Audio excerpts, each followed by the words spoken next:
Dun, dun, dun, dun, dun, dun.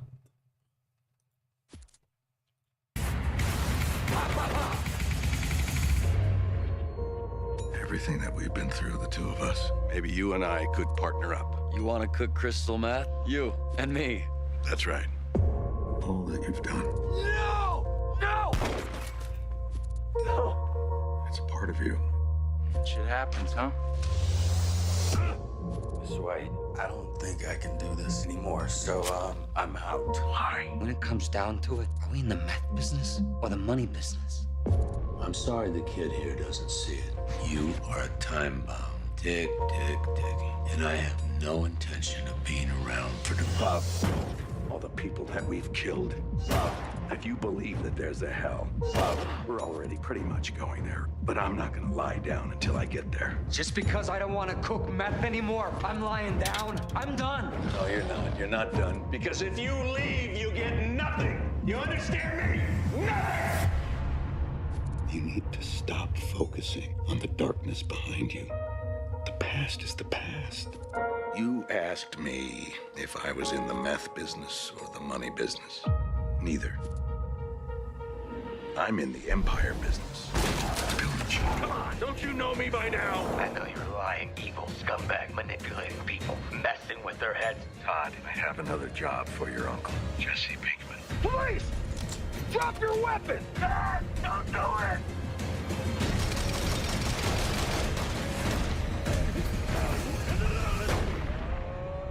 You still owe me, Pinkman.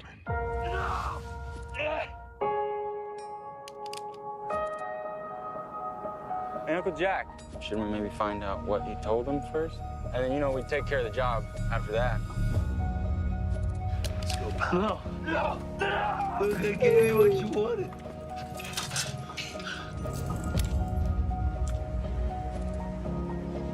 Just so you know, this isn't personal. Remember, you're still a kid. What's this I hear about blue meth still being out there? Aren't you still cooking? Jesse. You said he moved to Alaska.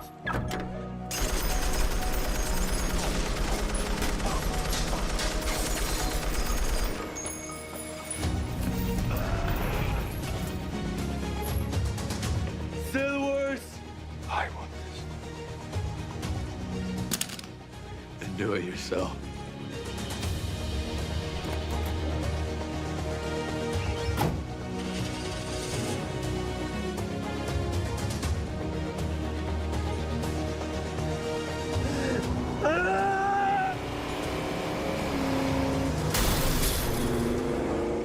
Before the movie starts, this video is sponsored by ZocDoc. I keep finding myself needing to book last-minute doctor's appointments, and ZocDoc has made it so easy for me to do this instead of continuing to procrastinate. ZocDoc is a free website where you can search and compare high-quality in-network doctors. Choose the right one for your needs and You know he's not going to be happy.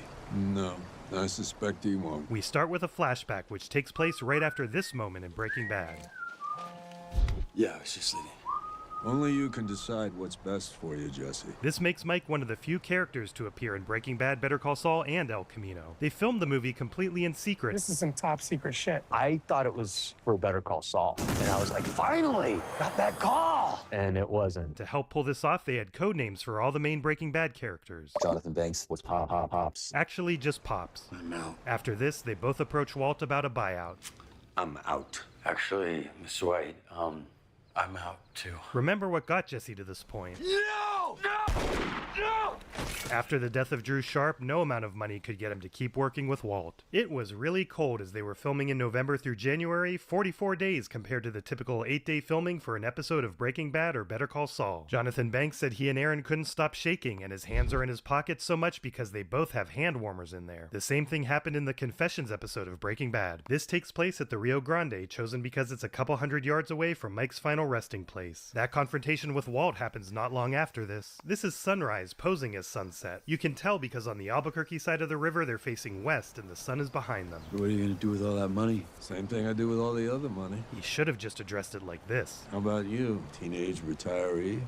You'll be living the dream. Teenage. I'm not making fun of Aaron Paul. At this point, Jesse's 25 years old. or he just turned 26, but still a kid to Mike. Casting director Sherry Thomas did reveal they were originally looking for a younger actor for Jesse, but once Aaron did the chemistry read with Brian, they knew they had their guy. It's just basic chemistry. Not sure I should stick around town. That's a start. Nothing really keeping me here. Andrea's still alive, but Walt had convinced him to break up with her. Secrets create barriers between people. I know you'll make the right call. Where'd you go? You or me?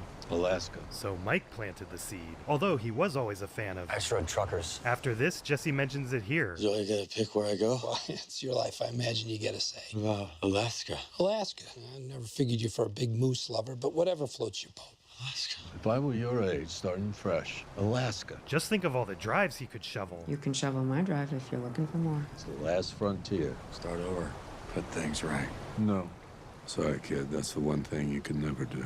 In broad strokes, I see the movie in 4 phases, and we're in the friendship phase. Throughout this scene, they're at 2 different spots about 100 yards away from each other because Vince wanted specific backgrounds in the shots. Mike's car is the same one from Breaking Bad and Better Call Saul, but Jesse's Tercel is a new one because it was one of the cars Sony auctioned off after Breaking Bad ended. They replicated the handheld camera look of Breaking Bad in the flashback I see you, scenes, Brennan. although the camera wasn't actually handheld. The Alexa 65 camera they used was so heavy they faked it with a couple techniques, including placing it on a truck airbag that they could inflate and deflate, and doing separate shaky shots of the background with motion tracking marks so they could apply that motion to the still shots with the real action. This was not a camera they previously used, and Vince was excited to shoot in a cinematic aspect ratio for the first time. Vince originally wanted to shoot on film like Breaking Bad, especially because of the generous budget for the movie. But similar to Better Call Saul, they tested 4 different cameras, then 2 with both spherical and anamorphic lenses. They tested dark versus light shots and inside versus outside. Again, he could not tell the difference between digital and film, and the winner was the digital Alexa 65 with spherical lenses. Although this is a drone shot flown by director of photography Marshall Adams. We've now entered the primary timeline, a moment right at the end of Breaking Bad with Jesse escaping in Todd's El Camino. This is new footage, with the main differences being the fullness of Jesse's beard and differences in his scars despite their attempts to match them. Despite the differences, these 2 screaming while driving shots are both the exact same number of frames, lasting 9.92 seconds in both Felina and El Camino. This part was filmed on a stage. They had also auctioned off Todd's El Camino from Breaking Bad, so they had basically 3 new ones here. The main car, a double car, and this rig on a stage. Here's some footage they cut. never clicked on The them, first but- cut of the movie was about 2 hours and 50 minutes long, but Vince was adamant about getting it down to 2 hours instead. Some cuts were relatively easy, like an extra 7 minutes of the Jesse searching montage, but some were painful. I'll continue to share deleted footage throughout this video. What are you doing? Hey, what are you doing out here? Yeah. Get the hell out of my driveway!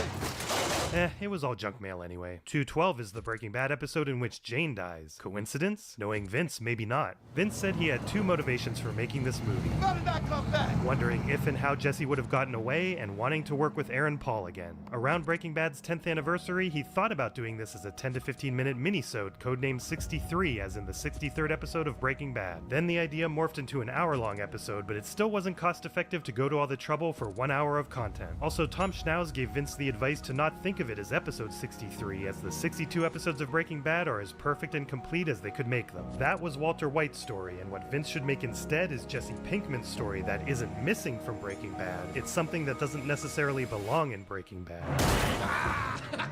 Dude, you suck! That is a very nice Samsung TV, too modern for 2010. Besides the slim bezel, a deleted scene shows too modern UI as well. In that deleted scene, the Xbox controller is connected, but in the movie it's not, nor is it powered on. You're apexing too I'm apexing at the apex, bitch. You couldn't drive a 2-button elevator. You couldn't drive Miss Daisy. Whatever that means. You couldn't drive a short bus full of slow kids to the zoo. Because I'd be too distracted by you. You couldn't drive Thelma and Louise off of that cliff.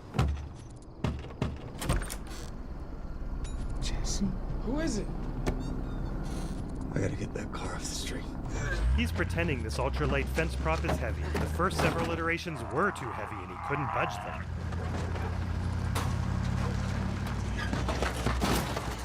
This part was cut because it took way too long to get to the garden gnome. It's funny that the gnome got cut from the movie because the codename for the movie was Greenbrier, named after this Greenbrier gnome.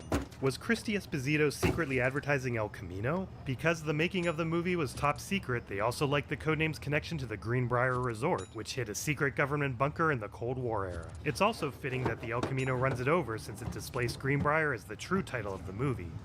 The backstory is that this is Skinny Pete's mom's house, although we don't know if she moved out or passed away. And this house is about 3 blocks away from where Charles Baker lived when he was 8 years old. There are elements that reflect Skinny's mom, like the old TV, dining room, the wagon wheel bed, and probably the gnome. And then you can clearly see some of the ways Pete spent his money. The chairs are meant to be Star Trek inspired, and there are more Star Trek items lying around. They started with real chairs, augmented them, then had an auto body painter paint them. Their codenames in the script were Kirk and Picard. We do already know about Badger and Skinny Pete's fondness for Star Trek. He sprays blood out of his mouth. God, he beamed his guts into space. No way. But now's a good time to highlight just how many Breaking Bad universe actors have appeared in Star Trek.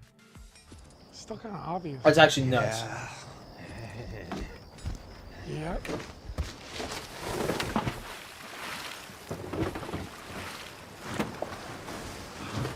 They let Aaron decide what he would eat here since he'd really need to eat a lot of it.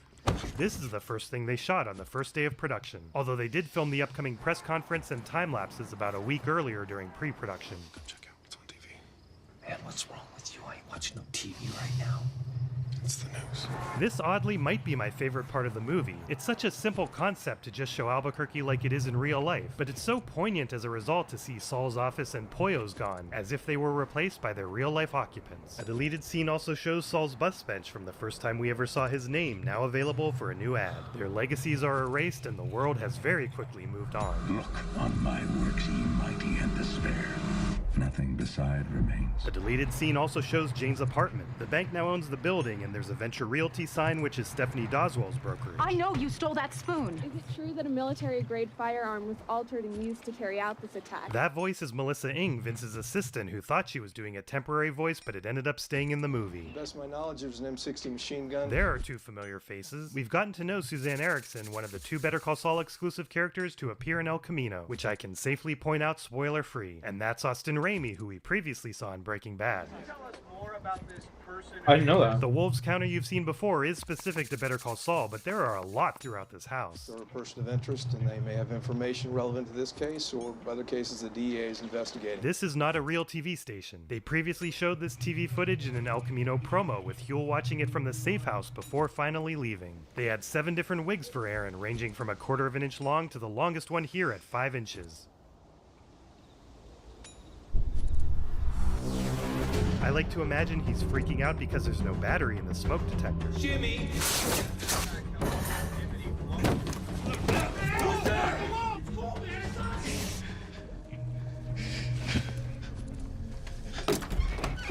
My stuff's gonna fit you like a T, yo. Not like if you had to borrow it from Sasquatch over here. Can't help it that I'm sized for love. You go love all the giraffes you want, bitch. Me and Jesse are sticking with the ladies. How's this working for you? Because Jesse is so out of it, one early version of the story has him carrying on an imaginary conversation with the ghost of Uncle Jack, who's like a little devil on his shoulder, telling him to shoot each person who sees him so he doesn't get caught. Vince didn't have a writer's room for this movie, it was just him, just like when he wrote the Breaking Bad pilot. But the typical team of collaborators did help steer him toward better ideas along the way, and I'll be pointing out examples of that. Shower make you feel a whole lot better? Truth be told, you look like you're hurting for one. Church?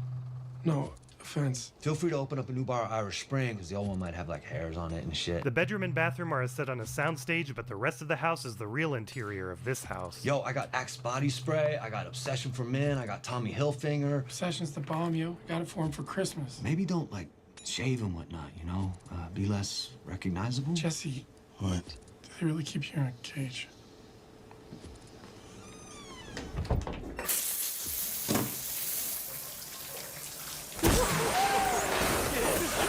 They sprayed Aaron with a real fire hose, but made the water warm. Oh, dude, why'd you... Looking sharp, yo. Yeah, looking sharp. Vince said the idea of him shaving was a last-minute change, and they did it because the fakeness of the wig would be more of a problem if he wore it throughout. He was going to keep his hair long precisely because it was a smart move to look different from his mugshot. That surprises me because I thought it's a brilliant way to distinguish present-day Jesse from flashback Jesse without a visual aid like a bleach bypass effect. Aaron views it as an emotional decision, like a cleansing, a lot like when he shaved his head in Breaking Bad. We gotta get out of here. By this point, it was hard for them to find phone books, but they managed to get 4 from Albuquerque from this time period. And tearing a page out is a big deal because of having to film multiple takes. It looks like he's tearing part of an insert that isn't really bound into the book. The props team said they were prepared for up to 25 takes, so they probably had 25 of these inserts printed. You got a burner you can give me? Fully charged and clean as a whistle. First, I gotta get rid of that car. That doesn't match who he's calling based on this promo for El Camino. Call Rocket Salvage. Abracadabra! Also, did Jimmy McGill make this commercial? Mind at ease! That's you. Remember, we learned about Bruce here. Jesse Bruce Pinkman. Unlike the earlier channel, KOB4 is a real Albuquerque station. The two were responsible for the largest methamphetamine manufacturing operation in U.S. history. The art department brought some of the papers on his desk in this Red Lobster bag, and when Vince saw it, he said, "Oh, you've got to put that on camera too." This is a 2-wall set in front of a green screen, and that window surface is CGI. Go for Joe. Yeah, I know who this is. At this point, who doesn't? Thank you so much for doing this. About the money, if we can maybe... It's on the house. You gentlemen threw me plenty of business back in the day. Magnets! Magnets! Oh! What are you doing? Write myself a little insurance policy. This wasn't originally going to be a single 35-second long shot, but they were losing the light, so they didn't have time to get the additional coverage shots. The whole Skinny Pete part of the movie was shot over 3 to 4 days, but daylight hours were fairly limited in November. All right, mind at ease. Mind at ease! Whoa. Notice the odd-shaped accent rock? They're minerals. There's actually a garage there in real life, but the art department covered it up because Vince wanted them to hide the car in the backyard, which wouldn't make sense if there was a garage. Fleeing, and I suggest you do the same. Low jack. This is how Hank tracked Jesse's car to Tuco's place. I want to know if the car's got a low jack. Johnny Law is on his way, as in here, as in now. He's got the keys to that car. Yo, what are you doing? We gotta get this thing out of here. Bats, give me the keys to your Fiero. And you take my car. I don't even like your car. It drives like a dick. Think you'll be heading to Mexico? Mexico? No, not Mexico. Badger drives my T-Bird 200-300 miles away and ditches it. Leave it near the border. Hide it, kinda, but yo, don't hide it so good the cops can't find it. Wipe it down for prints, then hitchhike back. You take Badger's Fiero. What about this car? It stays right here. Ain't like the cops don't already know where it is. I always wanted me an El Camino, and that's church, yo. So did Jesse. You selling? You should take it for 9 Gs. What about that one? Serious? It's what's happening. Here's what's gonna happen. Skinny Pete the mastermind. And he's making a heroic sacrifice because he'll be charged with harboring a fugitive. You got any cash? This must be the money Walt just gave them, but we saw him give them $10,000 each. And we later learned this is $8,200 total, so they still got to keep or spend most of it. Yo, kick in, bitch. I'm doing it. Jesus. This makes me anxious because it feels like they're not moving with enough urgency. Joe got it. I don't know what to say. Don't say nothing. Just go. Yeah, Vince believes this shot took 22 takes and they used take number 4. Sometimes the car just wouldn't start or it would stall, but also the heavy camera mounted to the side of the car on a motion head that creeps in was tricky to execute. They removed the reflection of the camera and harness digitally. Take care of her, Jesse. She's a special lady. That right there is a clown car. He deserves the best. Looks like a school bus for 6-year-old pimps. Back on Dios, amigo. The El Camino, let me see the keys. We'll see what this key is for in a moment. Hold up. Dig, dig, dig. This is the first time we've seen his hair. This might keep you from getting spotted. They had to recreate a lot of the costumes from scratch, including Skinny Pete's iconic hat, which does have some differences if you look closely at the eagle. Yo, Skinny, why are you doing all this? Dude, you're my hero and shit. They did this shot in only one take because they were losing the light, as you can tell by the golden glow behind it. I always wanted me an El Camino. This was not only cut for time, but also because it wasn't from Jesse's point of view. I don't know what to tell you. I hadn't heard boo from the dude for nearly a year. I was just happy to see him. I didn't know, like, he was wanted by the authorities. Him and me was just kicking back when he goes, yo, let's trade my El Camino for your T-Bird. Guess I should have figured it was shady and all, but, I mean, that Elko's the tits.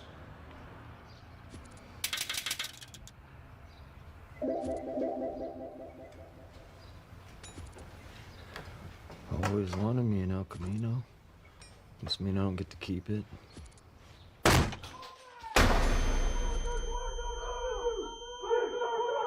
They used the real Rio Rancho SWAT team with real weapons, although unloaded.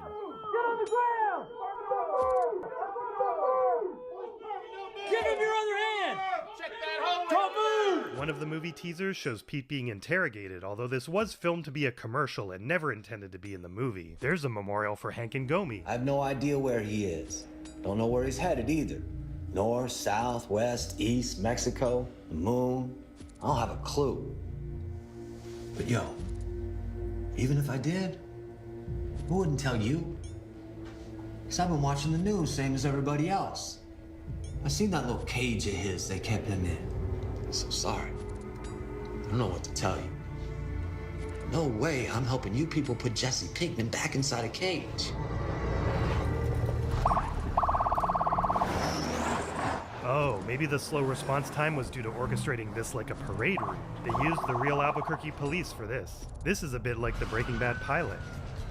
Now we enter phase 2 of the movie, which I define as the trauma phase, even though we've certainly already seen some of Jesse's trauma already. It's another flashback, and this pit is recognizable from Granite State. Vince doesn't see the flashbacks as Jesse currently thinking about these things, but rather just a storytelling device, with the exception of occasional quick visions and 2 of the longer flashbacks I'll point out later. Jesse, you awake? Yeah. This was Vince's first time taking advantage of HDR and its analog in the theatrical release Dolby Vision. One way was cranking up the brightness here to hurt your eyes, then gradually lowering it to simulate your eyes adjusting like Jesse's. But you have to watch the HDR or theatrical version to experience that. Thanks. Yeah. They also took advantage of Dolby Atmos sound in theaters, and one prominent example is having Todd's voice, the tarp noise, and background outside noise come entirely from the top speakers while Jesse's down in the pit. Guy on KOB keeps calling for rain. That's pretty surprising since it almost never rains in the Breaking Bad universe. Yeah, well, those guys aren't always that accurate. Guess what? People who say, guess what, and then actually expect you to guess. I hate those people. We're all alone. Uncle Jack took everybody down to Elephant Butte on account of he got this new Chaparral. Chaparral is a brand of boat, and Elephant Butte is about 2 hours away. And it is summertime in the story, so it's a good time to water ski. I'm not really big into water skiing, plus somebody's got to take care of you. Jack's compound and the hole in the ground don't exist anymore. So this is an indoor set, and even the lighting up here is indoor lighting. This little bit of sky is added digitally. Just you and me the whole weekend. I'd really like your help with something. We gotta talk ground rules. If you try to, escape, I'm gonna have to visit the little boy. This confirms it's after Jesse's escape and Todd killing Andrea, although we could have already assumed that by the length of Jesse's hair. So, good behavior, right? This is a different location from inside the pit, but actually outdoors. It's the same place they sprayed Aaron with the fire hose, and they dug a hole only about 4 feet deep. That Quonset hut was really there, although they built this wall and it doesn't go much higher than the top of the frame. It's not an exact match, but they did put similar C and D letters. A lot has been made of Todd's weight difference compared to Breaking Bad. Jesse Plemons, the actor, said he had purposely gained weight to be in Black Mass 4 years earlier, but of course it was difficult to lose that weight. Gotta make sure you don't draw too much attention. He's definitely Todd's pet. I'm gonna do a better job of keeping you clean from now on. Jesse's shirt is another costume they needed to recreate, and they created 4 to 5 versions of it with different stages of wear and tear. With duplicates, they had about 14 total since they couldn't wash them. This one is the dirtiest version. Again, because the compound doesn't exist, this background was digitally added.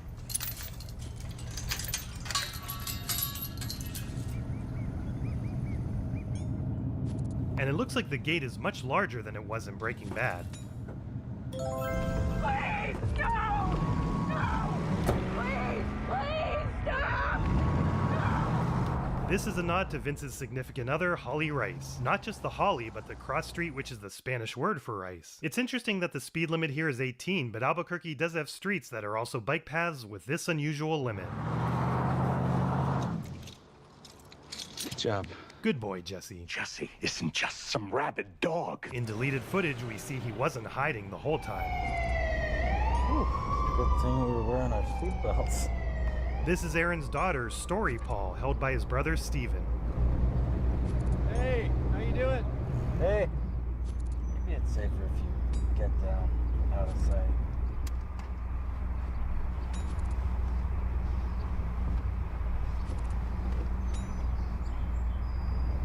They're driving past San Cristobal in Chuck and Jesse's neighborhood. Hey, check this out. There used to be water in it, but they took it out a couple years ago because of some insurance thing. That's a true story. The real-life pool was filled with river rocks because otherwise the apartment building would have had to employ a full-time lifeguard. What are you better at, going forwards or backwards? Even though it's daytime, they shined artificial lights on the sidewalls to give the scene more texture. Watch your fingers. They cut out dialogue here, and also them getting the truck cap out of the doorway because it was really difficult. So is that what you needed help with? Part of it. Texas authorities investigating the poisoning of a Houston woman are looking into her possible connection to Walter White's criminal organization. The unnamed woman, Lydia Redartquil, who is hospitalized in critical condition, is not expected to survive. This was meant to convey that Lydia's about to die, even though it does leave the door open for her to survive. White was found dead late Tuesday at the scene of a gang massacre which claimed the lives of 9 people. And there's our confirmation about Walt. While it's true the ending of Breaking Bad unintentionally left the door open to him surviving, this is meant to shut the door. And Jesse finds out about Walt the same way Walt finds out about Gus. As many as 3 people may have been killed. Oh no. There was another teaser for the movie with Jesse listening to this in the El Camino. A horrific scene with multiple victims. It started when neighbors reported hearing hundreds of gunshots fired. This obviously doesn't make sense in the context of the movie, but it was filmed just to be a commercial. The NASDAQ is down 34 points. Walt dies and The NASDAQ goes belly up. they brought in this full-size streetlight that's not there in real life. This is the familiar Albuquerque rail yards that is the go-to industrial location. This is just one of the grips holding a light, not really an oncoming car. It didn't even end up in the movie, but Aaron Paul's stuntman was having problems doing this U-turn, so Aaron volunteered and nailed it every take. But Aaron is a great driver and learned from a bunch of professionals when he did some stunts in Need for Speed. This was supposed to be a Steadicam shot, but the camera was so heavy they pushed it on a cart instead.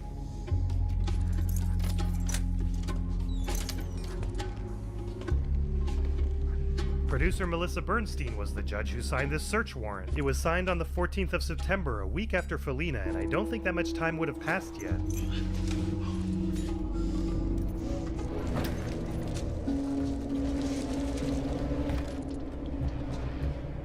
Hey there, look what the cat dragged in. It was intentionally subtle, but we're back to the flashback. Good one. Yep, don't take any wooden nickels.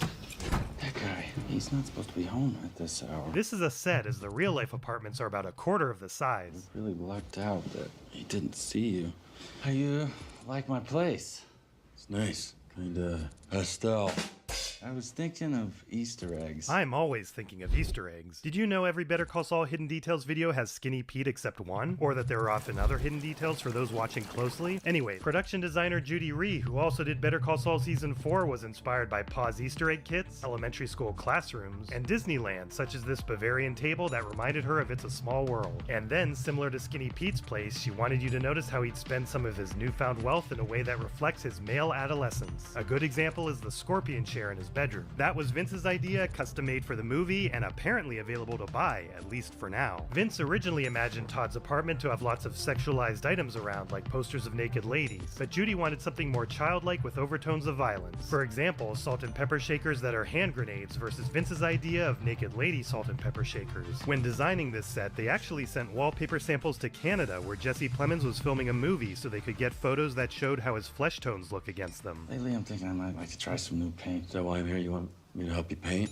Maybe, but first, Oh, shit. please don't, make me feel worse than I already do. Who is this? Sonia, the cleaning lady, and honestly, I don't feel much like talking about her, so you wanna give me a hand? Jesse does have relevant experience. My name is Skylar White-Yo. Like Werner, Sonia went with a socks and Crocs look before being murdered. Is Vince trying to tell us something here? Wait, unroll it. The way both of her arms fall looks a bit suspect. I'm starting to think she's not really dead. Gonna need this. This explains why his pants were loose. The way he killed her is ironic considering how he was killed. Maybe this gave Jesse the idea? And this is for Sonia. Now we just gotta wait for Nosy Lou to go bowling. You want soup? I got chicken noodle, chicken and stars, cream and chicken. Bean with bacon. That was Vince's favorite soup growing up. What did she do to you? She didn't do anything to me. Why? Right there. That book, if you want to know so bad. about? Uncle Jack taught me always keep my money close. Throughout this movie, they put a real bill on top of each stack of prop money. Close-ups, you gotta have real money. With this level of detail, you'd see it was fake. Will they take this to heart in Better Call Saul going forward? Is this the end of the prop money counter? We'll find out together. So your cleaning lady was stealing your money? What? No, she was as honest as the day is long. How dare you, Jesse? Don't speak ill of the dead. Like George Washington honest. But I can't have anybody finding it. She brought it straight in here to show me. I wonder what the heck she was looking up. I don't know, but it's the unlucky 13th book in the set. She barely spoke any English. M for Mexico, maybe? Where are you gonna take her? Someplace pretty. She deserves that. Do me a favor and put that away. There's a photo of Todd as a child. Sure you don't want any soup? How you like my bedroom? Pretty bitchin', huh? This is meant to be Drew Sharp's tarantula, which is morbid. We saw that he kept it in Breaking Bad. Aaron Paul made the wolf snow globe, but most of them were made by none other than assistant prop master Trina Schioppi. Trina and Matt's counters are the only ones that span both shows and this movie. Besides being a snow globe maker, she's the nurse, police archivist, Andrea stuntwoman, necklace dropper, cigarette swapper, real estate mogul, crossword filler, pistachio supplier, the other best laser pointer holder west of the Mississippi, and Pollo's assistant manager. Jesse's tattoos have always shifted around during the course of Breaking Bad, and here's another clear example of such inconsistency. Now we see what Jesse's doing here. He knows Todd's money has got to be here somewhere. Guess I better come up with a new hiding place for my money. They got these things called banks. I think I know the perfect spot. It might take a little engineering, but it would be right here. Nobody would ever find it. Nothing beats cash on hand, that's what Uncle Jack says. With the low light capabilities of the Alexa 65 camera, he's only lit by the lighter. It's a Bic, which stopped supporting adjustable flames in the 80s, so maybe he got his hands on an old one or he hacked it. In reality, it's a prop with a tube running to it, so he'd have more time with it lit. Jesse's compassion for animals continues, and he can relate being a caged animal himself. Although shouldn't the police have taken the tarantula somewhere? Of course he would check here. No, no, no, no! Right here is one of the craziest edits I've ever seen. To make this shot longer, this 1.5 seconds is played backwards. Then the same footage is played forward. The result is 3 seconds of footage that is frame by frame identical, whether you're playing it backwards or forwards. Crazy. Unsurprisingly, this is shot from inside the real apartment, but then we go back to the soundstage for the rest. That was a CC Mobile commercial. They could have done so many more here. Diagnosed with mesothelioma or Duke City recliners and put your feet. When was the last time you saw him? A year, maybe more. As far as we know, it was this moment. The house has been sold! Which was almost 1.5 years ago. This is another fake TV station, and this is the first time we learned Diane's name. Their codenames were Mr. and Mrs. Cleaver, a reference to Leave It to Beaver. They filmed this interview earlier so they could really play it on the TVs rather than burning it in later. Is there anything you wish you could say to your son right now? Why are you like this? For your sake, for everybody's sake. Son, turn yourself in. Todd's not shaking those pet owner allegations. Oh no. This is the dummy that's now wrapped in the carpet. And Erin did have help sliding the dummy out.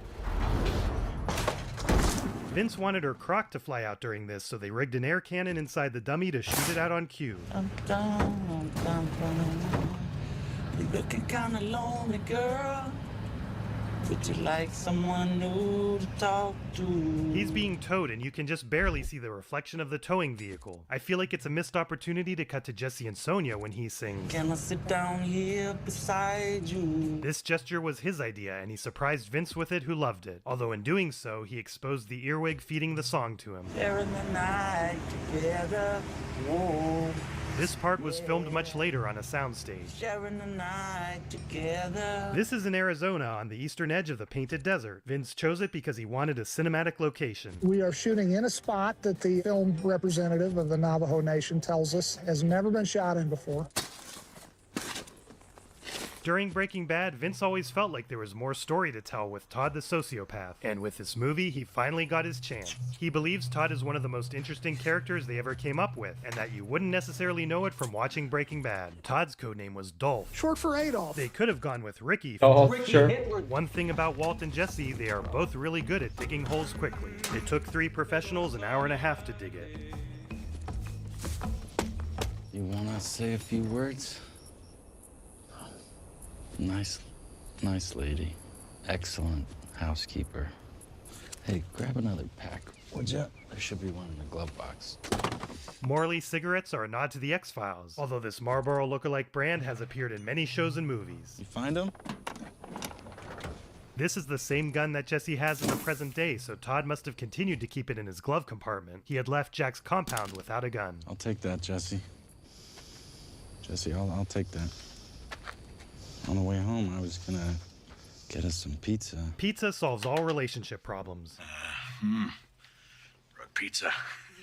Maybe a 6-pack of beer? Todd believes his pet is food motivated. Peanut butter cup and Americone Dream. You earned it. What kind of pizza do you like?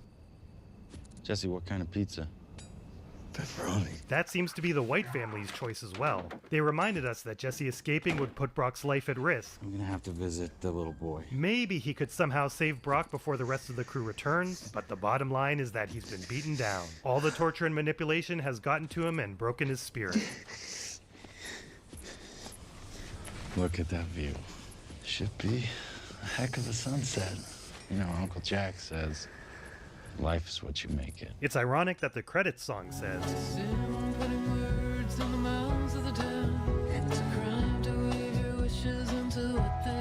because the movie repeatedly does just that with flashbacks of characters who died. Here's phase 3 of the movie where the theme is survival. And I noticed that the desert scene we just finished splits the apartment part of the movie into 2 almost equal pieces. By now he would have found Walt's money. Or Danny's. There's that photo we saw earlier.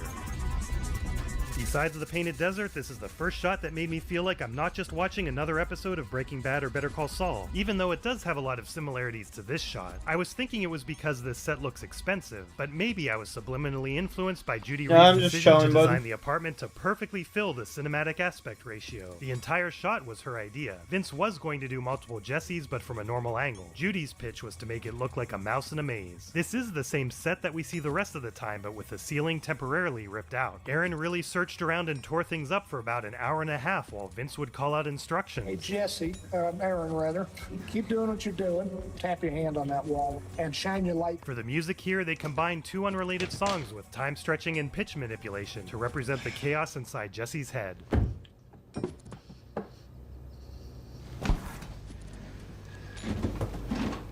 To get the evaporating ghost prints on the fridge, they warmed up Aaron's hand, and the rest happened automatically since the fridge door was kind of cold on set.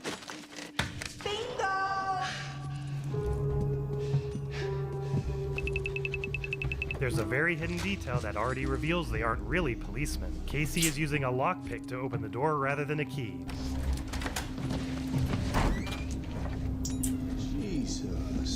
Jesus. The second Jesus was an ad-lib. They only really had the budget for one Jesus here. Oh, hey, you folks are back, huh?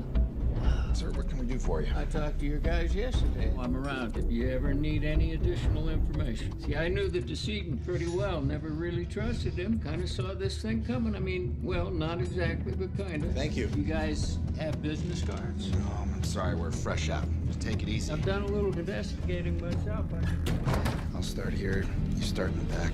Let's meet in the middle. Both of these actors are named Scott, and both are left-handed. I mean, Jesus. There's a silhouette of young Todd, and there's Todd's Vominos Pest uniform, what he wore when we first met him. You shouldn't do that. Dude's got a tarantula.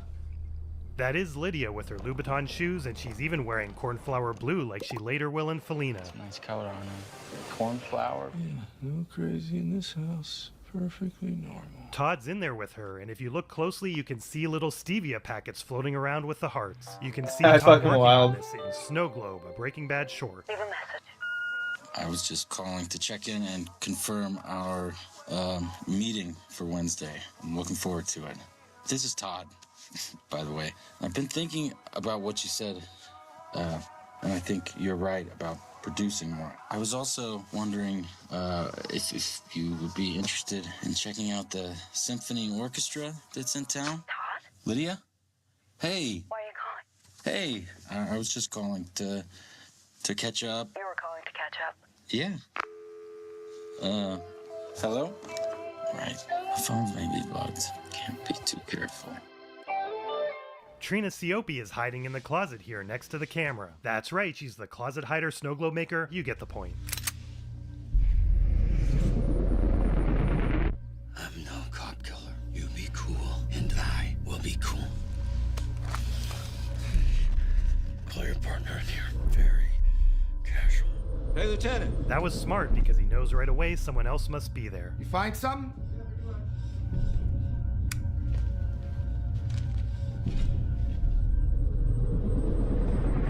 Lieutenant? What's waiting for me back there, Casey?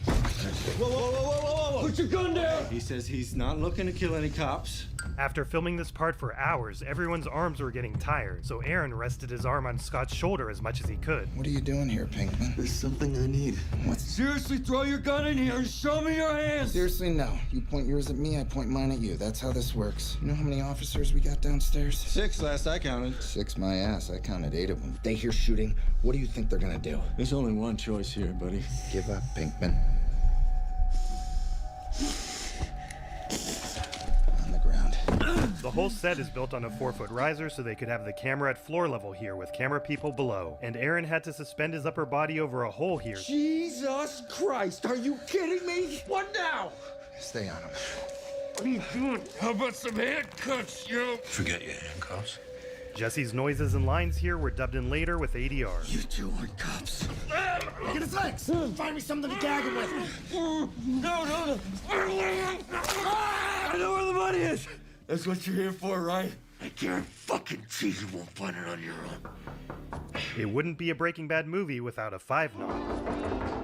Detective, I got something that might be helpful. Sorry about that, sir. We're dusting for fingerprints. I thought your CSI boys do that. Didn't they get them all yesterday? Sometimes you want something done right. My line was restaurant and hospitality supplies, so I completely get it. I just came across an old note Todd Alquist wrote me. If you need a handwriting sample for analysis, Yeah. you're welcome to come examine it. Oh, it's no trouble. I got time. Show me the money. I let you go. Seems pretty fair to me. Holy shit! There's gotta be a million here. Not bad, it's stacks of $5,000 arranged 4x12, and it is 3 stacks deep, making $720,000 total. I wonder how they split Walt's $80 million? What's with all the greed here? It's too bad Jesse doesn't know where any of the others live. What are you doing? Taking my half. There is no your half of the money. There is only my all of it. I'll shoot you, you son of a bitch. Then do it already. Do it.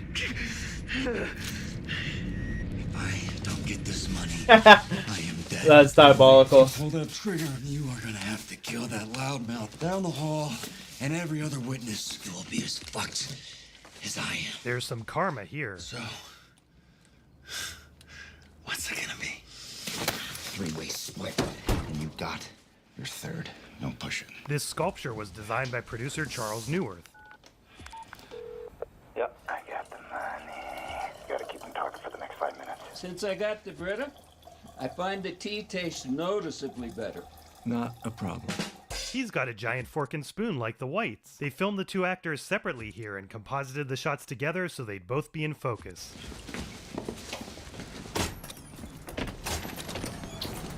You got balls. Give me that.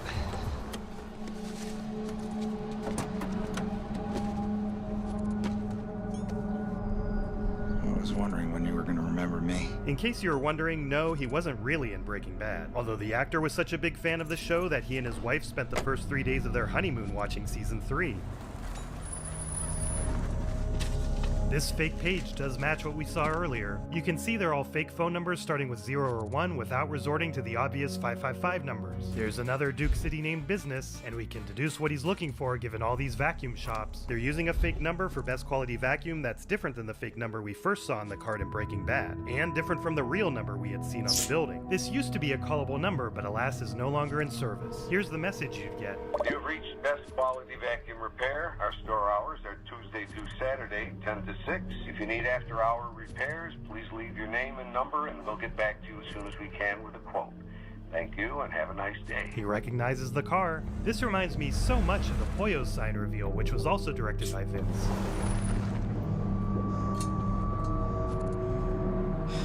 It's colorful, I'll say that much. It's an actual store. It was a real vacuum store when they filmed Breaking Bad, but at this point it became a furniture store. So they had a lot of work to do to completely change the inside and even repaint a bunch of it to match Breaking Bad. This is the legendary Marla Gibbs. Vince normally resists casting big-name actors, but she was too good to pass up. She improvised about half of her lines in this scene, including, I ain't paying for no paint job. If you are in love with your Kirby, I'll bet I could get it working for you again.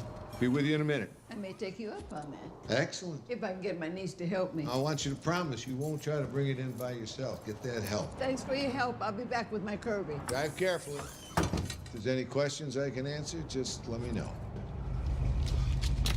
I'd appreciate it if you wouldn't do that. I'm open for business. I'm looking for a Hoover Max.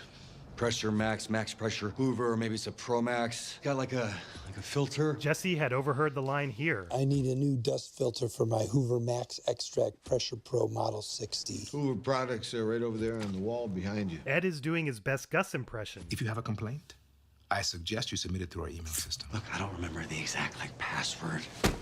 Here you go. 125,000. Come on, man, you know why I'm here. Look, I am 96% sure that you are the guy. 96%? Is it really that high? 96%. I'm proud of that figure. Look, no wire. Wire. And no gun. You got rules. I get that. And I apologize. I didn't go with you that day, and I'm sorry. Jesse bailed on the pickup because he left to confront Saul. Please. You owe me for that first pickup. Yes! When he finally breaks, it feels like this. I don't think we're alike at all, Mr. White. Oh, you're the guy! Wait, what? This is previously owed.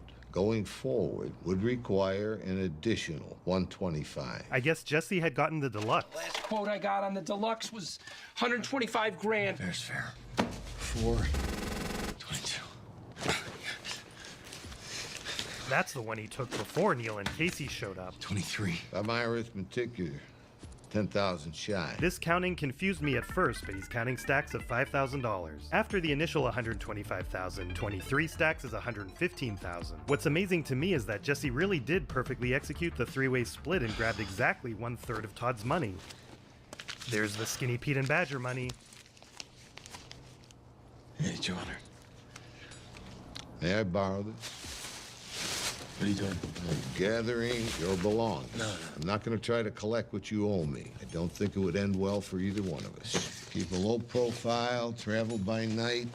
Godspeed to you. Now please leave. You are going to jack me up over a measly 1,800. He doesn't lift a finger unless he's paid in full. Have you been watching the news? I have, very much so. They have kept me in a concrete hole. Look, I don't even know what month it is. September. If you believe that you can pull on people's heartstrings, you should take your chances with the police. From where I sit, you made your own luck, as did your former partner, as did your lawyer. I am not going anywhere. What are you doing? There's a young man in my store, and he refuses to leave.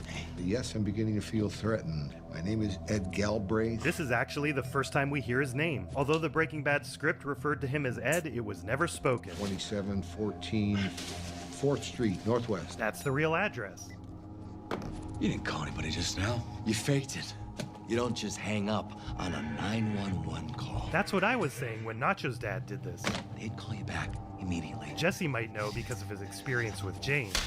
I woke up, I found you. It's all I know. Seriously, yo. Pathetic. He's like, I just got fooled by fake cops. I'm not getting fooled again. Wow, you love that response time. Take your money. Officers, he obviously heard my call. Is he still here? This is a real officer and police tech advisor who is one of the rare people to appear in all of Breaking Bad, Better Call Saul, and El Camino. He did play a different character in Breaking Bad, given that he was located in New Hampshire. Can you describe him? Young, white, skinny. This is like when Badger was describing Heisenberg. 50 or 70 or something. Medium height, medium weight. Dude's balder than you. At first, it sounds like he's going to lead them right to him, although in this case, his description shifts. 6'5", 6'6". Had a tattoo over his right eyebrow. Interesting. A large insect. That's Quality Vacuum. Your word is your bond? Your word's your bond, right? Right. It is. I'll get you your money. That's right, Jesse. There's no need to break the phone. Why do you still have a battery in that thing? They might be trying to triangulate your movements. Set decorator Ashley Michelle Marsh chose fox hunting art because Jesse is about to be sly like a fox. Bravo, Ashley. Hey, Mom. Jesse. It's Jesse. Jesse, is that you? Yeah, it's me. How the both of you doing? We've been better. How's Jake? Can I say hi to him? Jake's on a band trip to London. You really shine on that oboe. You have real talent. That makes sense because the actor would be way too old now, and he supposedly retired from acting. This is not the same house they used in Breaking Bad. The outside is, and in Breaking Bad we see the real inside of the house, but due to a scheduling issue, this interior is from a house in a different part of town. Jesse, where are you? You remember where we used to have those picnics? By the little lake, the one with all the ducks? Yeah? It sounds like he's describing Tingley Beach, which was close to his aunt's house. Do you think you guys could come get me, maybe? We're on our way. I don't know if it'll mean much to you, but you did your best. And whatever happened with me, it's on me. Although Jesse is tricking his parents, he does mean that. He's saying his goodbye and letting them off the hook. Regardless of what you think of them, this is sad to watch, especially thinking about them spending the rest of their lives without closure about their son. Oh, okay, it's another broken phone, although the only one in this movie. They're using fake plants to hide the house number and plaque describing the historical significance of this house. They've still got the Prius, although the story of the Pinkman Prius is complicated. This matches the blue Prius they had when we first met them, although their license plate used to be JFY 182 and now it's JCY 182. And the other two times we saw their car, it was a red Prius with the infamous Jesse List family stickers.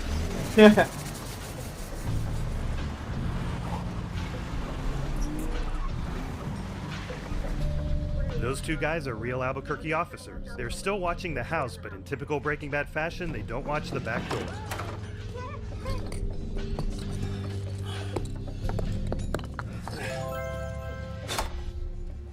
Because this is a real house and there wasn't enough room for the camera behind the faucet, they shot into a mirror and then flipped the image back so Aaron wouldn't look backwards. Vince did this same trick to appear like he was shooting from behind the fireplace in Felina.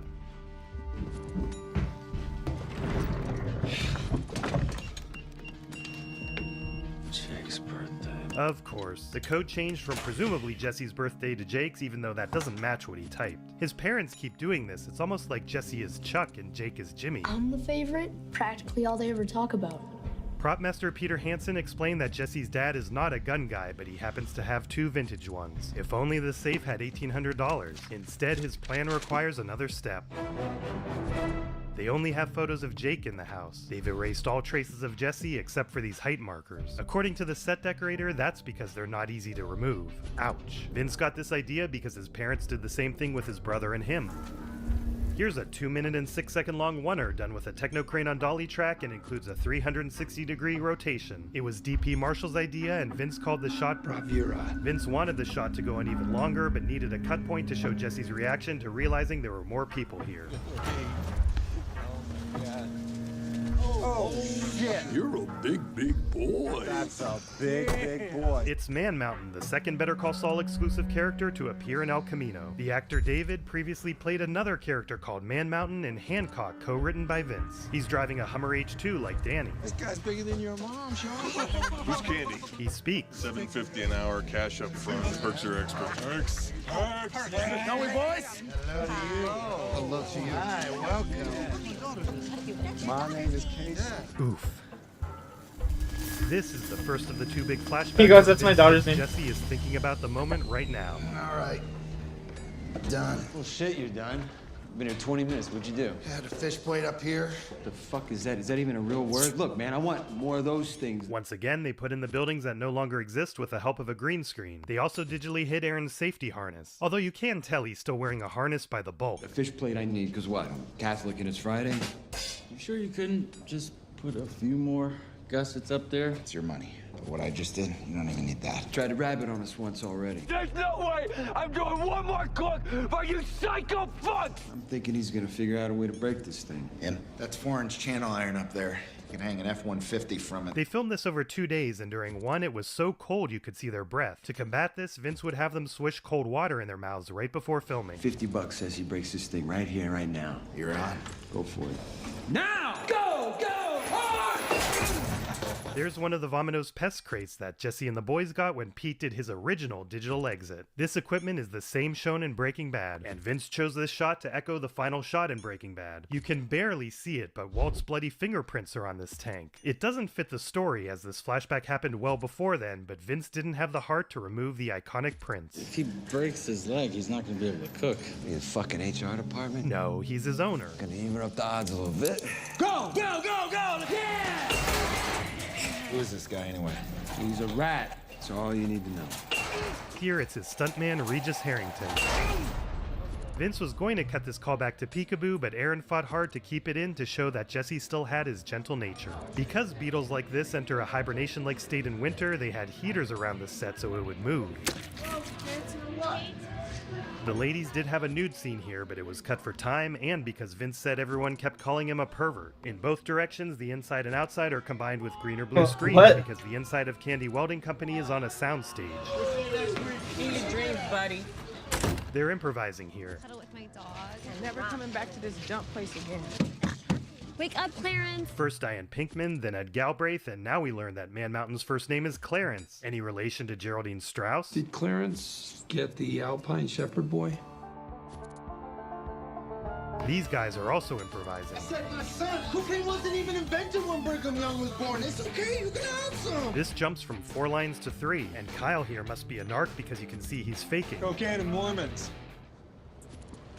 This is a bold move, Jesse versus 5 guys. Originally there were going to be 6 guys. I need more money. Oh, yeah? That 3-way split didn't quite cover it for me. You mean there was a third more? And you gave it to him? It's a long story. When I left, he didn't even have a fucking gun. He's got one now, doesn't he?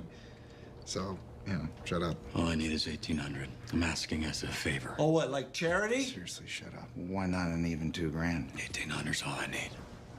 What is that? Oh, God, is that a 22? Where'd you get that thing? I think it was my grandfather's. Oh, well, it's adorable. $1,800. I'm gone forever. If you give this piece of shit one more dollar.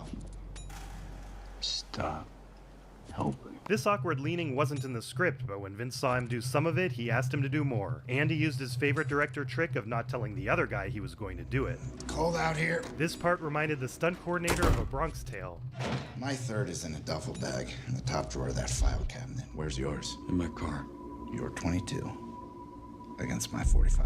Winner takes all. Like a Broadway play. The winner takes it all.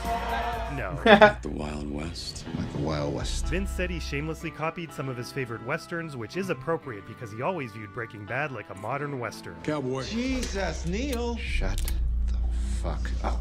It's silly that Kyle holds on to the drugs this whole time, but it was the actor's idea and he convinced Vince to do it that way. You ready? Yeah. Neil's left-handed just like the actor is. The score has El Camino engine sounds mixed in here. That's cool. It took 4 days to shoot this scene. The gun stuff alone was a day and a half. This part reminded the stunt coordinator of Cape Fear. During this, they padded the floors and doors. The glass just broke here, but now it's intact. For these guns, there are too many shots being fired here. The actors did all the stunts except this one. This is a stuntman. We had an angle looking straight down on the vending machine. We had an angle inside the vending machine. We didn't use a single one of them because this is a complete fluke. There's a bunch of broken glass left in one of the window frames, but the way it's broken out perfectly frames Aaron. And that's what this scene is about. Hey, don't you get over here. They thought this glass would be fully broken, so Vince had someone break it on cue here. Driver's license, do it! He did a good job, but there's a little bit of visible breathing. I got kids. Like I give a shit. Sean, Kyle, Colin, Walter Hartwell White. At the wrap party, Aaron Paul gave the 3 guys their movie IDs as a gift. I know where you live. You tell the cops about me, and I am coming for every goddamn one of you. This gun from Neil is a Kimber Ultra Raptor 2, almost identical to the Kimber Ultra Raptor that Walt used to kill Jack at the end of Breaking Bad. In both Breaking Bad and El Camino, they're the last guns held, and in both cases by Jesse. Go. That's a very Mike thing to do, and it is a half measure. Dude, you're on fire. Aaron really is on fire there. It is not a digital effect. The idea is that this happened because he shot through his jacket, although I feel like we should have seen evidence of this earlier. They had about 14 leather jackets for Aaron because of all that it goes through. Again, a guy hiding behind the desk whacked the glass with a stick here. And now he has a Mike-style go bag. This whole scene has a lot in common with the end of Felina. The main character shows up for a final confrontation with enemies who did previously give them a lot of money. They're victorious thanks in part to a hidden gun, and both guns even start a fire.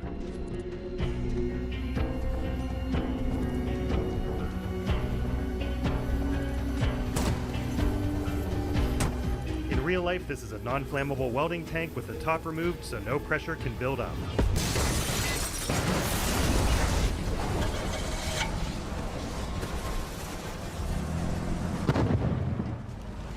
This is a combination of practical and digital effects with the roof part all digital. Jesse kind of emulated three father figures to emerge victorious. Like Mike, he was patient, meticulous, and smart in Todd's apartment. Like Saul, he was able to pull enough info out of Ed and negotiate with him. And like Walt, he pulls off revenge killings and even ends it with a makeshift explosive device. What we don't know is that Jesse got shot and wounded because it was removed from the movie. Here's the sequence. It was cut for time, but also because Vince views the explosion as the end of the movie and the emotional high point. The tables have turned and Jesse finally gets what he wants. And even though there's still an epilogue coming, there was no way he was going to cut what comes next.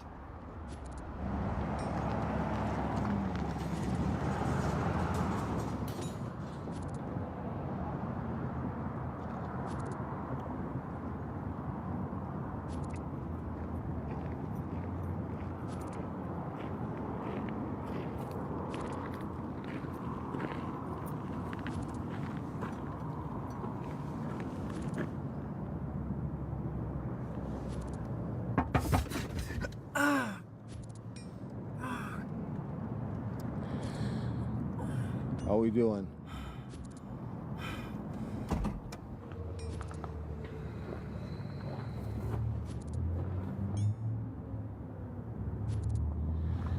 Give me the gun, please.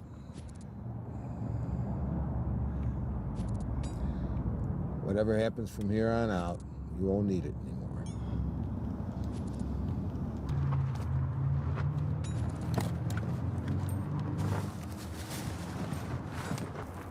Can you get inside under your own power? Let's go. My first order of business, I gotta get that car of yours off the street and into my shop, and I'll take a look at that wound. So where am I going? Where do you want to go? I can choose. Remember, Jesse. Do I gotta pick where I go? Well, it's your life. I imagine you get a say. No guarantees to do what I can. Where do you want to go? You think about it.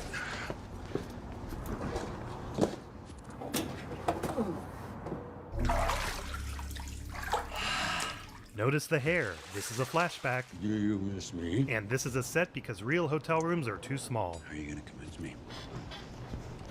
Oh, yeah? Oh. Yeah, that could work. I am the one who knocks. It's hard to know what's going on until... Oh, holy shit. That's right. I'm in this. They waited an hour and 44 minutes into the movie, but we finally get Walter White. Then a full minute goes by before he speaks, which Vince, again like Jimmy, described as showmanship. This is on their way home from being 4 days out. Separate rooms. Yeah, that's a given. Battery's dead. The housekeeper is one of the PA's grandmother.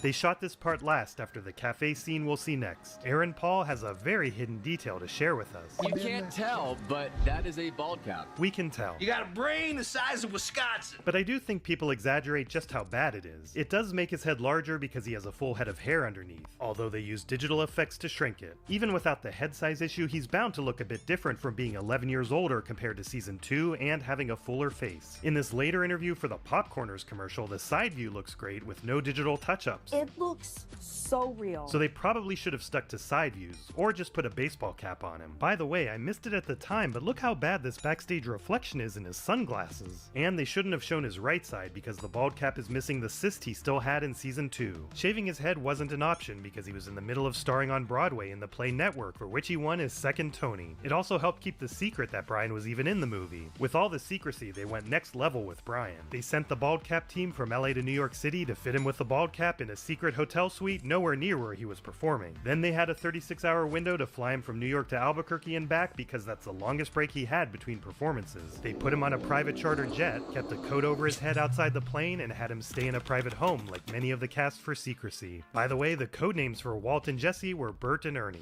The Owl Cafe is in a busy spot right in the middle of Albuquerque because they didn't have time to get Brian out to a remote location. They really parked the RV there, but the rest of the scenery used a blue screen which conveniently shielded the inside of the restaurant from looky-loos. And they had a cover story ready to go for onlookers wondering why the RV was there. PAs had brochures for the Breaking Bad RV tours and pretended they were filming a commercial for the tour company. They actually borrowed this RV from the tour as it was already in Albuquerque, unlike the one that Sony owns in California. They did have to add rust, various aging, and the bullet holes to it. To help with the secrecy, all the extras in this scene, just like the housekeeper at the hotel, are either crew members or their friends and families who signed an NDA. Yeah, bitch. The script didn't have Jesse say bitch once, so Aaron thought it was a good time to throw this in. Although he also did that in the hotel scene before it was trimmed down. Oh yeah, remember the coughing? Leave the picture, will you? Sorry, I can't really do that. Sure you can. Wow, it's like I'm here with Sinatra. I know, right? Certainly went big with the pineapple. Aaron's actually allergic to pineapple, but for some reason still stuffed his mouth with it. It started to swell after the first take, so they changed it to jicama dyed yellow. You know, they probably should have made Walt allergic to pineapple, and that's what could have caused his head to swell. That was good for you. It's got bromine. Bromelain. But close. Actually, it's not close at all. You gonna eat? Gotta eat, gotta hydrate, get those electrolytes you were talking about. Your body is running dangerously low on electrolytes. There's producer and statue designer Charles Neuwirth with his daughter Emma. As a nod to Vince's hometown of Richmond, Virginia, 2 of the songs they chose to play in the background here come from Richmond artists. How long will it take to sell this batch? 6 months. There's no one that you can think of who might buy the entire amount? Someone with a spare $1.3 million lying around? No. Jesse already covered this. Sell the whole pound at once. What do I look like, Scarface? Your family is gonna get every dime they got coming to them. He'll repeat that later today. Your family will get your share. What about you, Jesse? What about college? Business and marketing. You could practically teach that class. Well, yeah. First step, take your GED, that's no problem. I got my diploma. Oh, of course, yeah, right. Breaking Bad never made it clear whether he graduated. I totally graduated high school, dick. Just making conversation. Yeah. You're really lucky, you know. You didn't have to wait your whole life to do something special. We've made it to the final phase of the movie, Rebirth in the peace and quiet of Alaska. Alaska.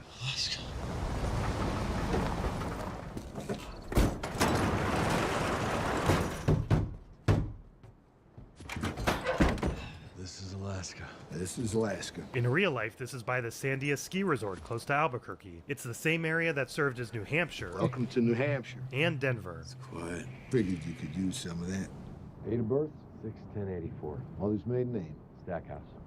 Where was she born? Kadena Air Force Base, Okinawa, Japan. What's your social security number? 141-18-6941. This number would have been issued in New Jersey way before Jesse was born. I don't know if that's going to fly, Ed. Backward. What is this shit? Math or algebra. 149681141. Anything else? You can see a tiny bit of the letter. And can you guess who handwrote this letter in real life? Matt Feet, the photographer, deputy, student, preppy shopper, roofing hammer attack victim, homicide suspect, one of the best laser pointer holders west of the Mississippi, dumpster diver, HHM senior partner, and Pollo's cashier. How could you have a Breaking Bad movie without Matt? The answer is you can't. Seal us up, please. I'm going to Mexico City in about a month. I'll nail it from there. That's really going to help the illusion that Jesse's in Mexico. There is a drastic change in shadows here. I've used Jimmy like a sundial, so now I'll use these two and estimate that 6 hours have passed between these two shots. Anyone else you want to say goodbye to? This is the last scene Robert ever filmed. He passed away the day the movie premiered, but he did get to watch it. He called Aaron Paul afterwards, who said that he passed away just a couple hours later and that his family thought that waiting for the movie is what kept him alive. Casting director Sharon Bialy said that in her 12 years working with Vince, only 2 actors didn't have to audition, Bob Odenkirk and Robert Forster. Not many of us get a chance to start fresh. Good luck, Mr. Driscoll. It's the last last frontier. Unless that's meant to be a personalized plate, which I doubt, Alaska plates are supposed to start with 3 letters then 3 numbers. Unlike the earlier deleted scene, here the July 2013 expiration is believable, but it means we did a 9-month time jump and Ed needed that much time to arrange things for Jesse and get him out here. Brock was originally named by writer Tom Schnauz, and he chose the name because it's the name of his nephew. The script said we would get a bit of Jesse writing the letter, and the movie would end with a voiceover of him reading it to us. But after having some people read it, Vince decided it's better to leave it to our imagination. And I agree. It would have to be pretty damn poignant to end the movie on it, and I don't see how it could live up to those expectations. Vince giving up on having the letter read is quite impressive, considering that the contents of the letter was the very first thing he wrote when writing the script. And here's the other flashback where Jesse is actively thinking about the moment. Jane was not in the first draft of the script. When Vince had Peter Gould read it, he said, "I think you ought to find a way to get Jane in the movie." Bravo, Peter. Then Vince made the scene much longer, but a producer convinced him it was too much and it was time for the movie to end. Here's the rest of the scene that was cut. Nice suspension. What's the sports package? I paid extra for it. This was on the way back from them visiting the Georgia O'Keeffe Museum. Yo, I thought I was gonna see some, like, vagina. Where's me? Wait, thank you. Sometimes you get fixated on something and you might not even get why. You open yourself up and go with the flow wherever the universe takes you. The leg. I think I could be down for that. You're not about to propose marriage, are you? Yo, as if. I mean, come on. Yeah, Shiny Boys, Stream Pros. Broken down Toyota Tercel. Kind of the least romantic setting ever. Yeah, I know. Duh. This is that area close to the studio in Albuquerque where Kim had her car accident, Mike took Werner, Jimenez hit his gun, Walt was pulled over, Walt drove with his eyes closed, Apoyo's truck was hijacked, and Jesse was dropped off by the laundry truck. Seriously, bro. You're going with the flow, going where the universe takes you. Right on. I think it's a cool philosophy. I was being metaphorical. It's a terrible philosophy. I've gone where the universe takes me my whole life. It's better to make those decisions for yourself. There is a common thread to the flashbacks in this movie about turning your life around and starting over, which Jesse ultimately does. Only you can decide what's best for you, Jesse. Life is what you make it. What about college? It's better to make those decisions for yourself. This part is now outside the state of New Mexico. It's right outside Jackson, Wyoming. They thought they would have to use visual effects to hide the distinctive Tetons, but the low clouds did the work for them to make this believable as Alaska. Steve Stafford was flying the helicopter used to film this. He flew the plane in Salud and was this DEA agent in Felina. El Camino does have a deeper meaning than just the car model. That's Spanish for the Camino. It means the road or the path, and Jesse's story in this movie started and ended with him driving alone down a road, forging a new path. He does tend to drive alone during big moments in his life. There's quite a contrast in his well-being this time. Vince had some different endings in mind. One involved Jesse deciding to help a woman in trouble near the Canadian border, knowing that it was going to get him caught. He does it anyway and goes to jail, but he's finally at peace. But when Vince shared this ending with Holly, Peter, and others, they thought he was crazy and that you can't end with Jesse Pinkman in a cage. So that's El Camino. Vince has said that this movie does not need to exist, but that's because he's proud that Breaking Bad stands on its own, and he hopes people will take this movie for what it is, a gift to fans and a gift to Aaron Paul. It was a fucking fire movie.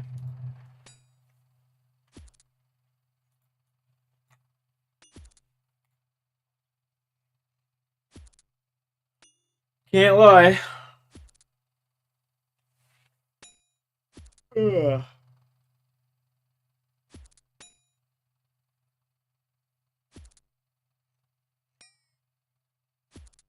Apparently not random.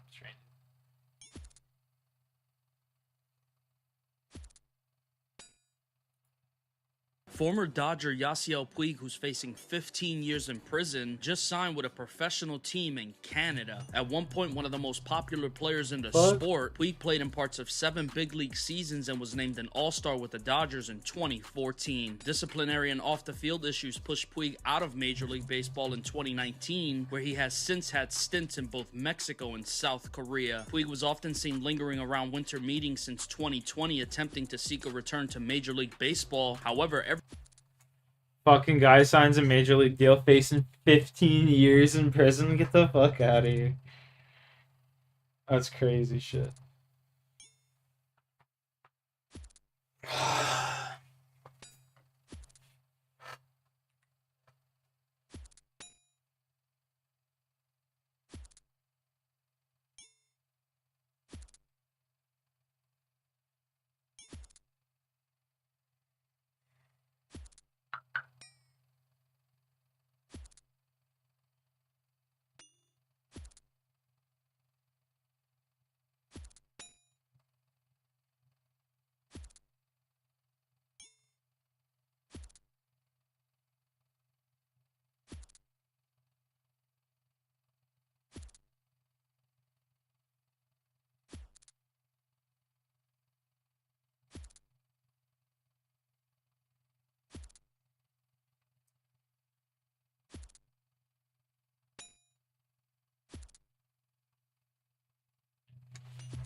Fuck yeah.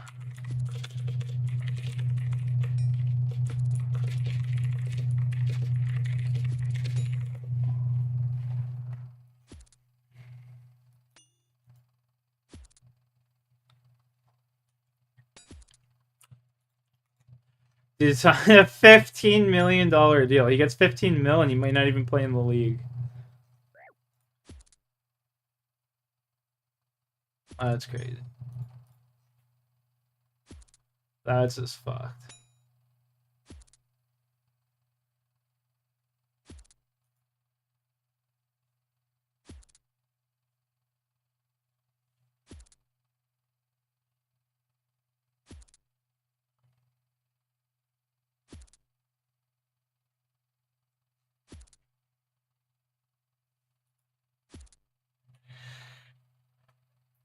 I'm gonna go grab a glass of water here soon and then find something to want.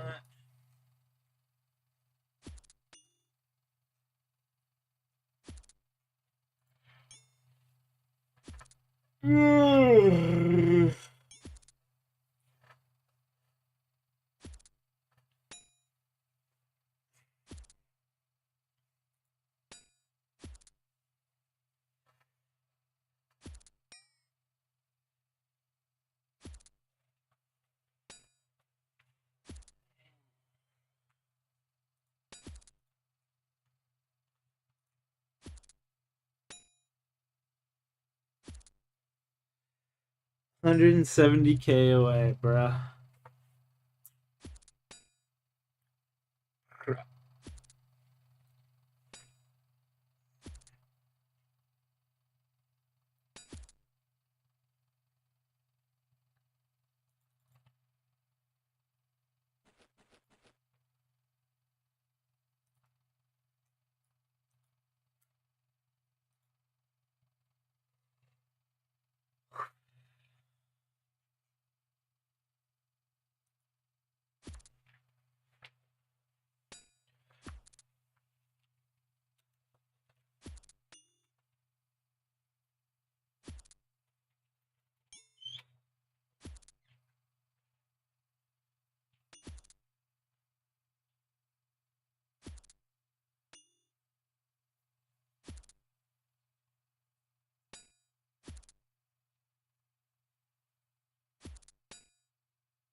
Rocco.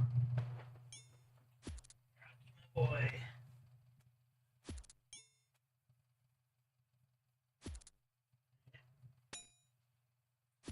Boy.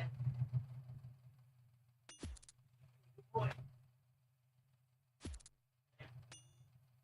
Boy. Gotcha.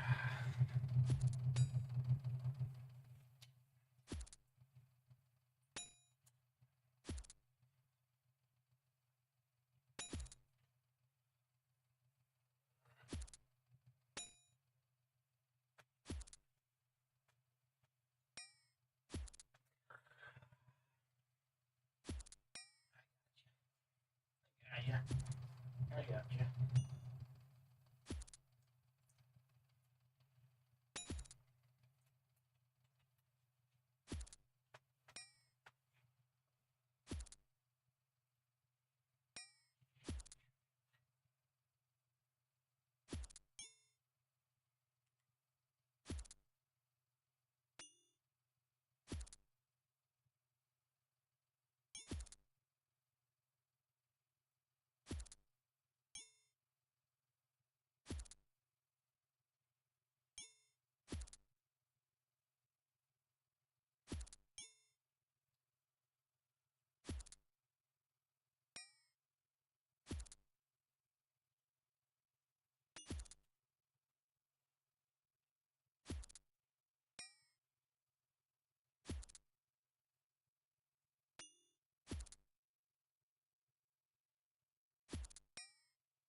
I'm back. Yo, Sean, I'm gonna start up another stream, bud. I'm gonna start up another stream and play some Batman. Keep this on the side. I will catch you in a few.